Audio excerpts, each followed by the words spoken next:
अथ चतुर्थोऽध्याय। श्रीभगवानुवाच इवं विवस्वते योगं प्रोक्तवानहमव्ययं विवस्वन् मनवे प्राह मनोरिच्छ्वाकवे ब्रवीत्। श्री भगवानले भन्नुभयो, मैले यो अविनाशी योगलाई सूर्यलाई भनेको थिएँ। सूर्यले आफ्नो पुत्र वैवस्वत मनुलाई भने र वैवस्वत मनुले आफ्नो पुत्र राजा इक्ष्वाकुलाई भने। एवं परम्परा प्राप्त मिमं राजर्षयो विदु स कालेनेह महता योगो नष्ट परन्तप। हे परन्तप अर्जुन, यसरी परम्पराबाट प्राप्त भएको यो योग राजर्षिहरूले बुझे। त्यसपछि धेरै समयपछि यो योग पृथ्वीलोकमा प्राय लुप्त नै भयो। सब एवायं मया त्यज्य योग प्रोक्त पुरातन भक्तोऽसि मे सखा चेति रहस्यं हेतदुत्तमम्। तिमी मेरा भक्त हौ र साथै प्रिय सखा पनि, त्यसैले त्यही पुरातन योग आज म तिमीलाई भन्दछु, किनकि यो ज्यादै नै उत्तम छ र रहस्य पनि छ। यसलाई गुप्त नै राख्नु पर्दछ। अर्जुन उवाच अपरं भवतो जन्म परं जन्म विवस्वतः कथमेतद्विजानीयां त्वमादौ प्रोक्तवानिति। अर्जुन भन्दछन्, हजुरको जन्म त अर्वाचीन छ, अहिलेको छ। सूर्यको जन्म त धेरै पुरातन छ, कल्पको आदिमा भइसकेको थियो। त म कसरी यसलाई सम्झौँ कि तपाईले नै कल्पको आदिमा यो योग सूर्यलाई भन्नुभएको थियो। श्री भगवानुवाच बहूनि मे व्यतीतानि जन्मानि तव चार्जुन तान्यहं वेद सर्वाणि न त्वं वेत्थ परन्तप। भगवान भन्नुहुन्छ, हे परमतप अर्जुन, मेरो र तिम्रो धेरै जन्म भइसक्यो। ती सबैलाई तिमी जान्दैनौ, तर म जान्दछु। अजोपि सन्न व्ययात्मा भूतानामी स्वरोपि सन् प्रकृतिं स्वामधिष्ठाय सम्भवात्मा मायया। म अजन्मा र अविनाशी स्वरूप तथा समस्त प्राणीहरूको ईश्वर भएर पनि आफ्नो प्रकृतिको अधीनमा रहेर योग मायाबाट प्रकट हुन्छु। यदा यदा हि धर्मस्य ग्लानिर्भवति भारत अभ्युत्थानं धर्मस्य तदात्मानं सृजाम्यहं। हे भारत, जब जब धर्मको हानि हुन्छ, अधर्मको वृद्धि हुँदै जान्छ, तब तब म आफ्नो रूपलाई प्रकट गर्दछु र साकार रूपबाट सबैको सामु प्रकट पनि हुन्छु। परित्राणाय साधूनां विनाशाय च दुष्कृतां धर्म संस्थापनार्थाय सम्भवामि युगे युगे। म हरेक युगमा साधु पुरुषहरूको उद्धार गर्नको निम्ति, पाप गर्नेहरूको निम्ति, ती पापीहरूलाई विनाश गर्नको निम्ति, धर्मलाई स्थापना गर्नको निम्ति म युग युगमा प्रकट हुन्छु। जन्म कर्म च मे दिव्यम एवं यो व्यक्ति तत्त्वतः त्यक्त्वा देहं पुनर्जन्म नैति मामेति स्वर्जुन। हे अर्जुन, मेरो जन्म र कर्म दिव्य छ, अलौकिक छ। जसले यसरी जान्दछ त्यो शरीरलाई त्यागेर फेरि उसलाई पुनः जन्मको प्राप्ति हुँदैन, किनकि त्यो मलाई ममा नै मिल्दछ। वितराग भय क्रोधा मन्मया मामुपाश्रिता बहवो ज्ञान तपसा पूता मद्भावमागता।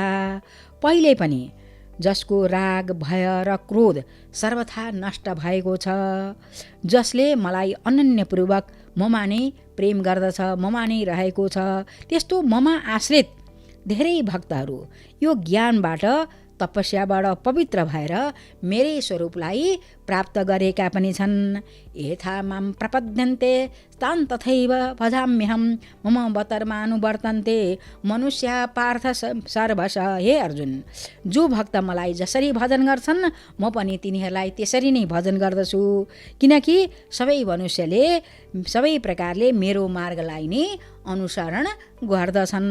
काङ्क्षन्त कर्मणां सिद्धि यजन्त इह देवता काङ्क्षन्त कर्मणां सिद्धिं यजन्त इह देवता क्षिप्रं हि मानुषे लोके सिद्धिर्भवति कर्मजा। यो मनुष्य लोकमा कर्मको फल चाहनेहरू देवताको पूजा गर्दछन्, किनकि देवताको पूजा गर्दा उनीहरूलाई छिट्टै नै शीघ्र नै सिद्धि पनि प्राप्त हुन्छ। चातुर्वर्ण्यं मया सृष्टं गुणकर्म विभागश तस्य कर्तारमपि मां विद्य कर्तारमव्ययं। ब्राह्मण, क्षेत्रीय, वैश्य र शूद्र यी 4 वर्णका समूह गुण र कर्मद्वारा मैले नै रचना गरिएका हुन्। यसरी सृष्टि रचनादि कर्मको कर्ता भएर पनि म अविनाशी परमेश्वरलाई तिमीले वास्तवमा अकर्ता नै ठान। नमाम कर्माणि लिम्पन्ति न मे कर्म फले स्प्रिया इति माम यो विजानाति कर्मभि न स बध्यते। मलाई कर्मको फलमा कदापि स्प्रिया छैन, त्यसैले म कर्ममा कहिल्यै पनि लिप्त हुन्न। यसरी जसले मलाई यो तत्त्व, मेरो यो तत्त्वको बारेमा बुझ्दछ, त्यो पनि कर्मको बन्धनमा बाँधिँदैन। एवं ज्ञात्वा कृतं कर्म पूर्वैरपि मुमुक्षिभिः कुरु कर्मैव तस्मात् त्वं पूर्वै पूर्वतरं कृतं। पूर्वकालमा मुमुक्षीहरूले पनि यसरी जानेर नै कर्म गरे, त्यसैले तिमी पनि पूर्वजहरूद्वारा सदा आचरणमा ल्याइएको कर्मलाई नै पालना गर। किम कर्म किम कर्मेति कवयोऽप्यत्र मोहिता तत्ते कर्म प्रवक्ष्यामि यज्ञात्वा मोक्षसे शुभा। कर्म के हो, अकर्म के हो, यसरी निर्णय गरेर बुद्धिमान पुरुषहरू पनि मोहित भएका छन्। त्यसैले यो कर्म तत्त्व मबाट राम्रोसँग बुझेर तिमीले बुझ, म त्यसलाई भन्दछु। जसलाई जानेपछि तिमी कर्मबन्धनबाट मुक्त हुन्छौ। कर्मणो ह्यपि बोद्धव्यं बोद्धव्यं च विकर्मणः अकर्मणस्य बोद्धव्यं गहना कर्मणो गति। कर्मको स्वरूप पनि जान्नुपर्दछ, अकर्मको स्वरूप पनि जान्नुपर्छ, विकर्मको स्वरूप पनि जान्नुपर्दछ, किनकि कर्मको गति महान छ। कर्मण्य कर्मय पश्ये द कर्मणि च कर्मय स बुद्धिमान मनुष्येषु स युक्त कृतस्न कर्मकृत। जो मनुष्य कर्ममा अकर्म देख्दछ र अकर्ममा कर्म देख्दछ त्यो मनुष्य नै बुद्धिमान हो र त्यो योगी समस्त कर्मलाई गर्दछ। यस्य सर्वे समारम्भा काम सङ्कल्प वर्जिता ज्ञानाग्नि दग्ध कर्माणं तमाहु पण्डितं बुधा। जसको सम्पूर्ण शास्त्र सम्मत कर्म बिना कामना र सङ्कल्पबाट नै हुन्छ, जसको समस्त कर्म ज्ञान रूप अग्निबाट भस्म भइसकेको छ, ती महापुरुष नै लाई नै ज्ञानी भन्नुपर्दछ, पण्डित भन्नुपर्दछ।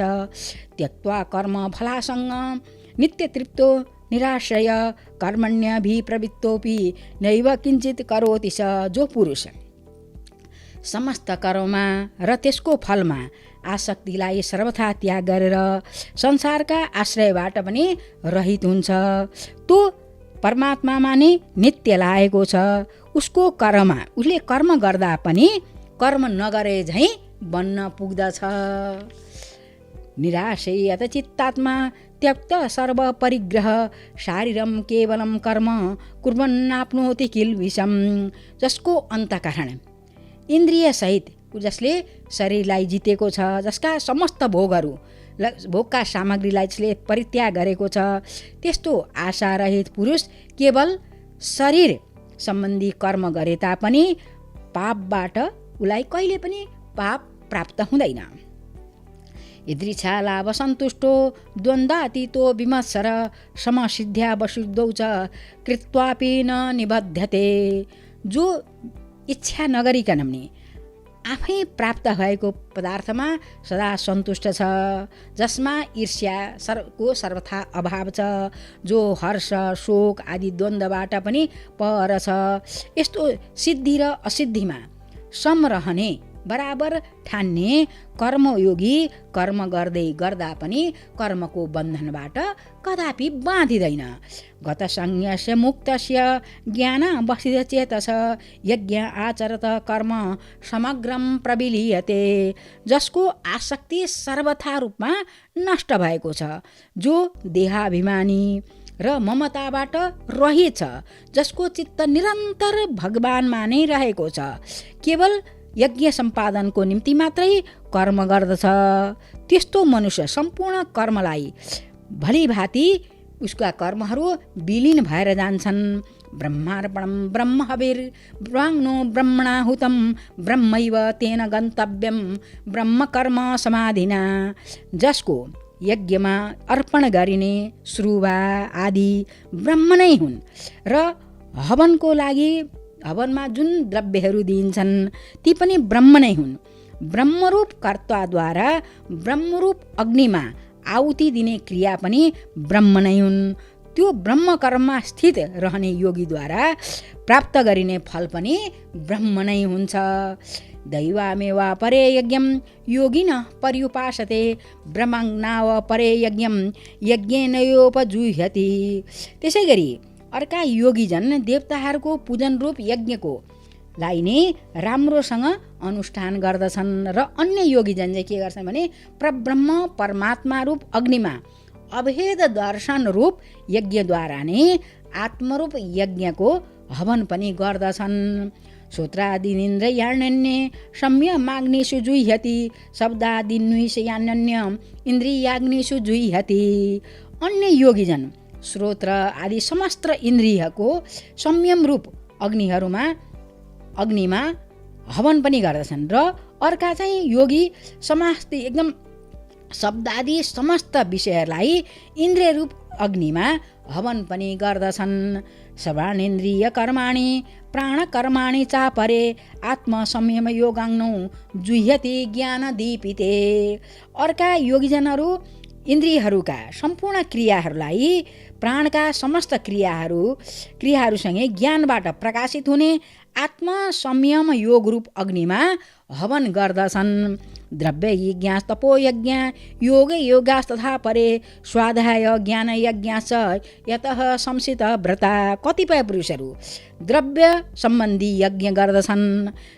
जति तपस्या रूप यज्ञ गर्नेहरू हुन्छन्, अर्का चाहिँ योग रूप यज्ञ गर्ने पनि हुन्छन्।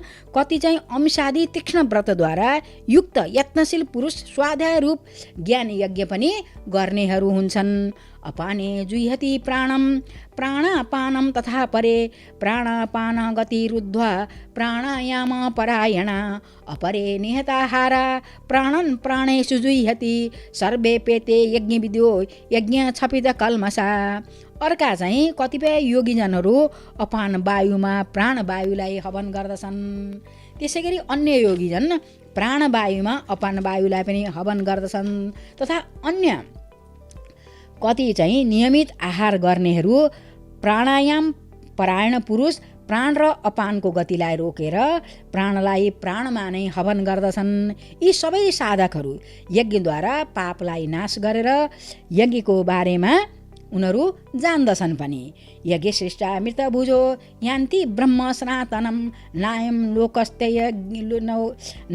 लोकस्तय यज्ञश्च कुतोन्य कुरुसत्तम। हे कुरुश्रेष्ठ अर्जुन, यज्ञबाट बाँचेको जुन वस्तुहरू अमृतमय भोगमा योगीजन सनातन परब्रह्म परमात्मालाई नै प्राप्त हुन्छन्। यज्ञ नगर्ने पुरुषको निम्ति यो मनुष्य लोक पनि सुखदायक छैन। त्यसैले उनीहरूको निम्ति यो लोक त सुखदायक छैन भने परलोक कसरी सुखदायक बन्न सक्दछ र। एवं बहुविधा यज्ञ वितता ब्रह्मणो मुखे कर्म जान विद्धि तान सर्वान् एवं ज्ञात्वा विमोक्ष्यसे। यसरी अरू पनि धेरै प्रकारले यज्ञको बारेमा वेदको वाणीमा विस्तारले भनिएको छ। ती सबैलाई तिमी मन इन्द्रिय र शरीरको क्रियाद्वारा सम्पन्न हुने जान। यसरी जानेपछि अनुष्ठानद्वारा ती कर्मबन्धनबाट सर्वथा मुक्त हुनेछौ। श्रेयान् द्रव्य यादज्ञ ज्ञान यज्ञ परम तप सर्वं कर्माखिलं पार्थ ज्ञानेन परिसमाप्यते। श्रेयान् द्रव्य ज्ञान यज्ञ परम तप सर्वं कर्माखिलं पार्थ ज्ञाने परिसमाप्यते। हे परम तप अर्जुन, द्रव्यमय यज्ञको अपेक्षा ज्ञान यज्ञ ज्यादै नै श्रेष्ठ छ। सम्पूर्ण कर्म ज्ञानमा नै समाप्त पनि हुन्छन्।